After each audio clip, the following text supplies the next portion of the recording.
Hi, everyone. I'm Katie Conklin for the GALvanize Who Not Do series, and I am thrilled to be joined by not only an ESPN football, basketball, and baseball reporter, but a mom of two adorable children, Kris Budden. So something I really notice about your work is that you're just so relatable on TV, both to your viewers and to your coaches and the players and everyone you're speaking to. Is that something that comes naturally, or did you have to work at that? To me, it's always come naturally. It's part of the reason that I got into sports, was being able to tell people's stories and being able to share athletes and coaches' stories with an audience. And so I feel like the more relatable you are to them, the better emotion, the better interviews you get. So that has always kind of been a priority to me. I feel like, especially nowadays in social media, if you're not your authentic self, it's really noticeable. And then people don't get to know you. So that's part of why I'm a little bit of an open book in everything that I do, because when I watch people on TV, I want to feel like I know them and not just some character that's on my TV screen. And as you mentioned, you're an open book. I think some of that relatability comes through your blog. Thank you. You wrote in one of your recent posts that being a mother makes you a better interviewer and a better storyteller. Why is that? Yeah, it's so funny. When I was pregnant with my first, I was like, it's in some weird way, I thought like this is like the start to the end of my TV career, because you feel as a woman in sports that you're supposed to be beautiful and young. And when you're pregnant, you feel anything but that. And then I realized just how much more you have in common with everybody, with the people that you work with the coaches that I work with. Like, you wouldn't believe, like, after I had both of my kids, the amount of coaches that reached out that would say congratulations. And like, I was doing an interview with Shaka Smart at Texas this past year, and it was the first time I had seen him since I had my daughter. And literally like 30 seconds before air, he's like, "Hey, how's your little girl doing?" Like, so it just becomes more of a personal conversation once they know a little bit more about your life and they understand kind of the daily struggles of what it takes to do the job and have that commonality of also trying to take care of the kids. Has quarantine impacted your storytelling? Clearly, motherhood has. Probably, I think what I've learned through quarantine is that we're all going through this, but we're also going through it very differently. And to show some empathy, because none of us have ever done this before. So quarantine with a 1-year-old and 4-year-old looks very different than a quarantine with someone who's single. And sometimes I sit there and I'm like, God, it would be really nice to not have kids. I could learn Spanish, I could read books.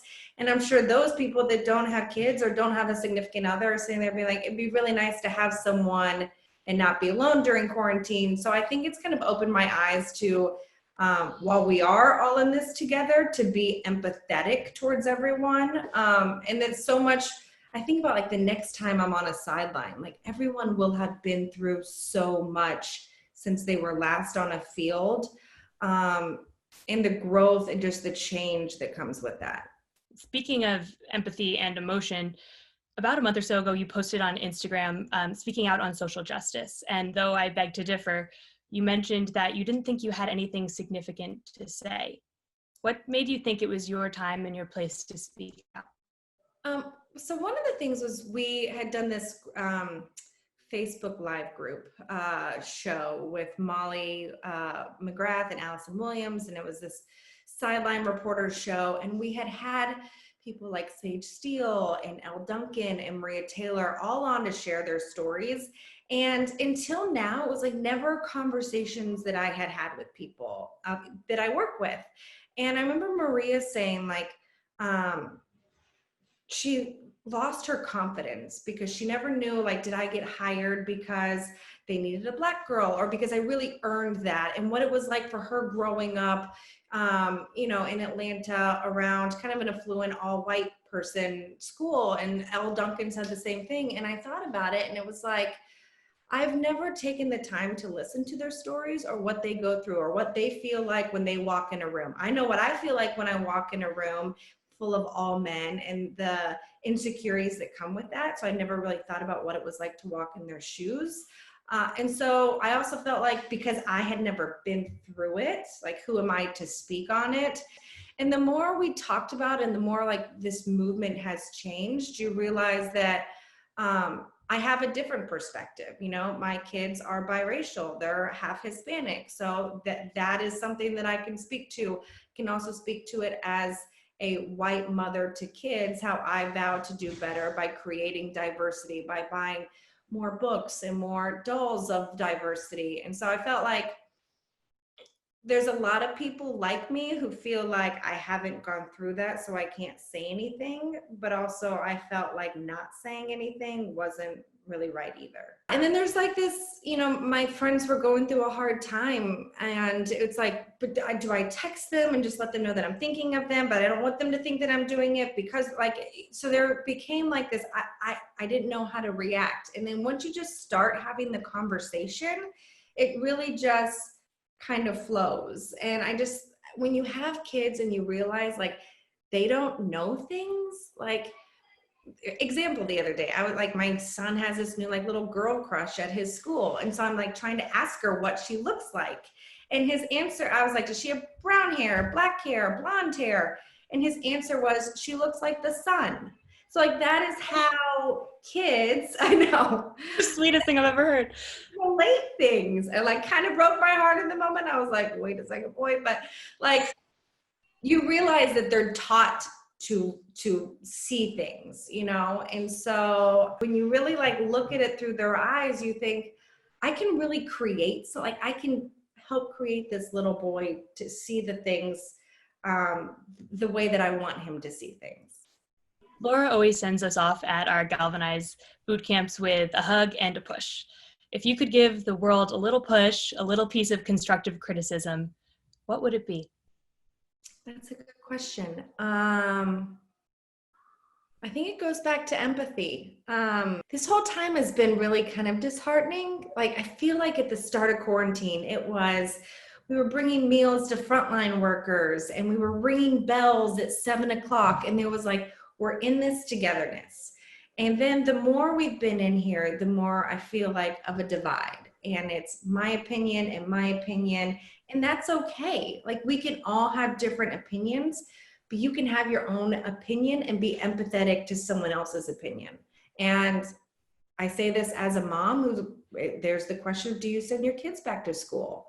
And you know what? There's no good decisions, but I shouldn't judge someone because they're not going to send their kids, and I shouldn't judge someone because they are going to send their kids.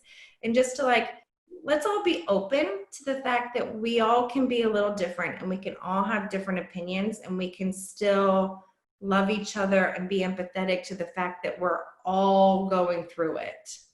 For us GALvanize ladies, all the GALvanize reporters watching this interview who could use a little push right now, what would you say to them? That dang, this is hard, and the industry has taken a hit, and everyone from top to bottom will be affected. But I would say, don't lose sight of your dream, that all of our journeys took a path for a certain reason. Like, I didn't get to ESPN until I was 30. I thought that maybe I would earlier, but like, there's a reason it took me till that age, because that journey set me up for to be more confident, to be more knowledgeable. So, you know, I would just say, like, take the time to listen. Like, this is a great time to interview people and listen and engage and talk to people. And once sports comes back, and they will, because we live in a country that is obsessed with sports, take everything you've learned about how to listen and how to interview and how to really get to know the core of someone, and take that with you. Like, it's okay to be a human being in all this. And so that would be kind of in the words of Joey V, don't give up, but it's true. Like, things will go back to normal. And we're all going to be okay at the end of this, and we're all going to have jobs. And it'll be really great once we can all see our fellow colleagues and give them a hug once again on the sidelines. That is true. Thank you so much, Kris. We all know your do is amazing, but your who's even better. Thank you so much. I appreciate it.